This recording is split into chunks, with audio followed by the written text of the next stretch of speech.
Welcome back to another STARFIELD video, everyone. In this video, we're going to talk about what I feel is the best landing gear choices that you could make. Now, as far as where I am at here, I'm at the settlement on Titan in the Sol system. I believe it's called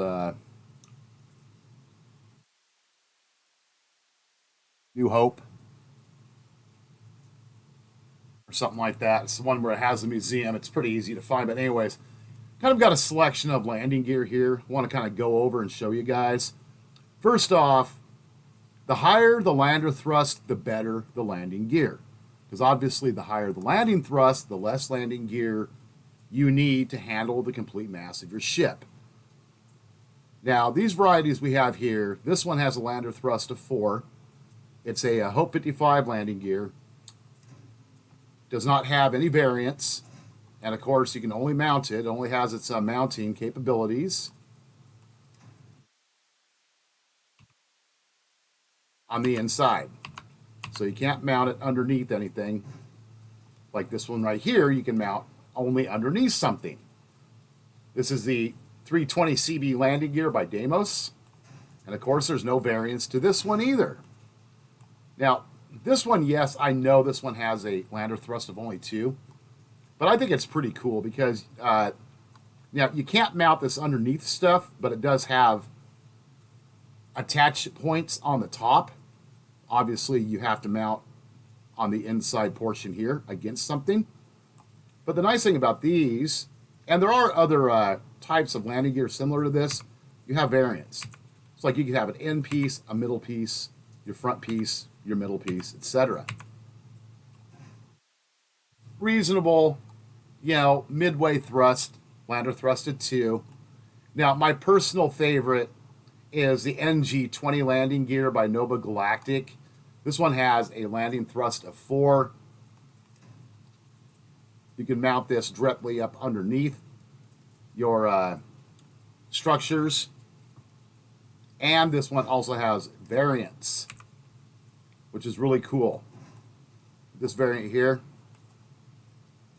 up underneath, but we have a third variant. This is the one that I really like using because you can mount on the top and sideways against other things as well.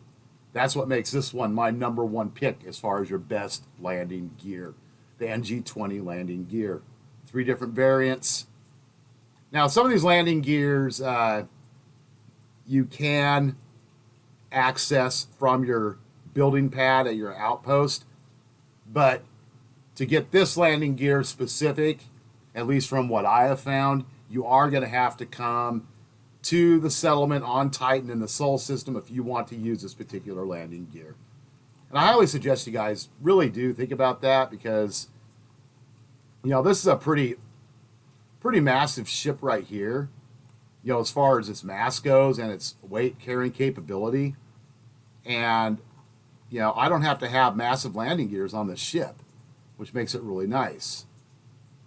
I know one ship I ended up having to literally have like these smaller landing gears with the lander thrust of actually like 2 going clear up the sides all the way through, and it kind of messed with how I wanted to do my ship design. But yeah, so you guys let me know in the comments below what your preference for landing gear is. But of course, in the end, the preference you want to use for your landing gear is what you decide to do with it, regardless of the benefits of that landing gear. It can come down to aesthetics. I have a couple of ships where I'm using landing gear like this because I want that cool look, to have a completion all the way along the ship. I think it's really cool to have that rather than just these big old square bulky pieces with nothing else to really, fill in, these rough edges to really give it a smooth look. But yeah, other than that, hope you guys are doing great out there, and I'll see you on the next STARFIELD video. Till then, keep safe.